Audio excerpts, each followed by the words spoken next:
జిందాబాద్ జిందాబాద్ వ్యతిరేక మోడీ జిందాబాద్ సిఐటియు జిందాబాద్ జిందాబాద్ జిందాబాద్ సిఐటియు జిందాబాద్ జిందాబాద్ జిందాబాద్ సిఐటియు జిందాబాద్ జిందాబాద్ జిల్లాల కార్మికుల బీజేపీ ప్రభుత్వం కార్మిక వ్యతిరేక 4 లేబర్ కోడ్లను నోటిఫికేషన్ ఇస్తూ నిన్ననే విడుదల చేసింది. ఆ విడుదలను వెంటనే ఉపసంహరించుకోవాలని చెప్పేసి 10 కార్మిక సంఘాల పిలుపులో భాగంగా ఈరోజు సిఐటియు ఆధ్వర్యంలో జిల్లా కేంద్రంలో కలెక్టర్ ఆఫీస్ ముందు నిరసన తెలియజేస్తూ జీవో కాపీలను దగ్ధం చేయడం జరిగింది. కార్మికులు పోరాడి సాధించుకున్న 29 కార్మిక చట్టాలను పెట్టుబడిదారులు కార్పొరేటివ్ శక్తులకు అనుకూలంగా మోడీ ప్రభుత్వం 2020లో 29 కార్మిక చట్టాలను కుదిస్తూ 4 లేబర్ కోడ్లుగా పార్లమెంట్లో ఆమోదించుకున్న పరిస్థితి ఉంది. దీనివల్ల పని దినాల పెంపు, ఉద్యోగ భద్రత లేకుండా, అదేవిధంగా పర్మనెంట్ వ్యవస్థకు నష్టం వచ్చే పరిస్థితిలో ఇవాళ సమ్మెకు ఆటంకం కలిగే పద్ధతుల్లో యూనియన్ లేకుండా నిర్వహణ చేయడానికి కేంద్ర ప్రభుత్వం ఈ లేబర్ కోడ్లను తెచ్చిన పరిస్థితి ఉంది.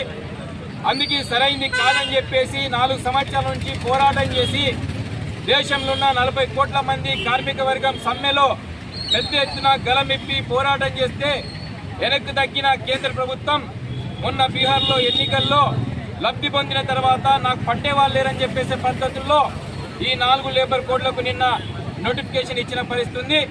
ఇది సరైంది కాదు.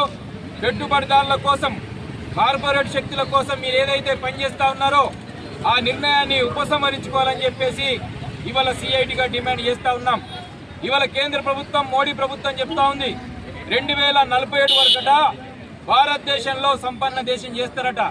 అయ్యా 142 కోట్ల మంది ఉంటే సంవత్సరానికి 2 కోట్ల ఉద్యోగాలు ఇస్తామన్నావు, అది ఎక్కడ పోయింది? ఇవాళ కష్టపడి పనిచేసిన వాళ్లకు కనీస వేతనాలు లేవు, సౌకర్యాలు లేవు. దాని గురించి మాత్రం మాట్లాడట్లేదు. 1% ఉన్న సంపన్నుల కోసం ఆలోచిస్తున్న మోడీ మరి 2047లో ఈ దేశంలో ఉన్న ప్రజలందరినీ ఎట్లా సంపన్నం చేస్తారని చెప్పేసి మేము సూటిగా ప్రశ్నిస్తా ఉన్నాం. అందుకే మీ ఏదైతే కార్మిక వ్యతిరేక 4 లేబర్ కోడ్లకు గజెట్ చేస్తూ నోటిఫికేషన్ ఇచ్చిరో అది వెంటనే ఉపసంహరించుకోవాలి. లేనట్టయితే ఖచ్చితంగా దేశవ్యాప్తంగా, రాష్ట్ర వ్యాప్తంగా, జిల్లా వ్యాప్తంగా పోరాటాన్ని, కార్మిక వర్గాన్ని ఐక్యం చేస్తూ పెద్ద ఎత్తున పోరాటాలకు సిద్ధమవుతాం. 4 లేబర్ కోడ్లను దేశవ్యాప్తంగా అమలు చేయడం కోసం నిన్ననే నోటిఫికేషన్ ఇచ్చింది.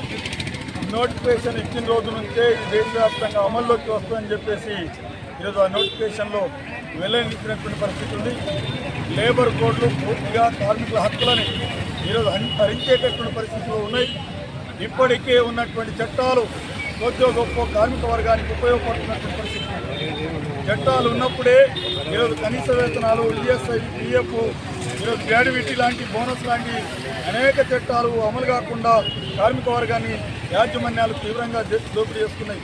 కానీ ఈరోజు లేబర్ కోడ్లు ఈరోజు చివరికి కార్మికుల్ని బానసులుగా చేసేటటువంటి పద్ధతిలో ఈ లేబర్ కోడ్లు వస్తున్నాయి.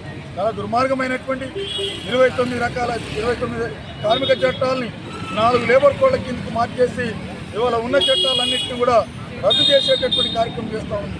ఈ లేబర్ కోడ్ల వల్ల ఏమిటిది ఈరోజు కార్మిక వర్గానికి లాభం? ఈరోజు కార్మిక వర్గానికి లాభం కాదు, కార్మిక వర్గానికి ఉరితాలుగా మారేటటువంటి పరిస్థితి వస్తూ ఉంది. కార్మిక వర్గాన్ని శ్రమదోపిడి పెంచేటటువంటి పరిస్థితి, కార్మిక వర్గానికి బానిసగా మార్చేటటువంటి పరిస్థితి వస్తూ ఉంది. ఇవి లేబర్ కోడ్లు కావు, యాజమాన్యాల ప్రయోజనాల్ని ఈరోజు పెంచేటటువంటి పద్ధతిలో, వాళ్ళ లాభాలని పెంచేటటువంటి పద్ధతిలో, కార్మిక వర్గాన్ని నిలువు శ్రమదోపిడి చేసేటటువంటి పద్ధతిలో ఈ లేబర్ కోడ్లు ఉన్నాయి తప్ప ఇంకోటి కాదు. అందుకనే కార్మిక వర్గం ఈరోజు తీవ్రంగా ఖండిస్తూ ఉంది.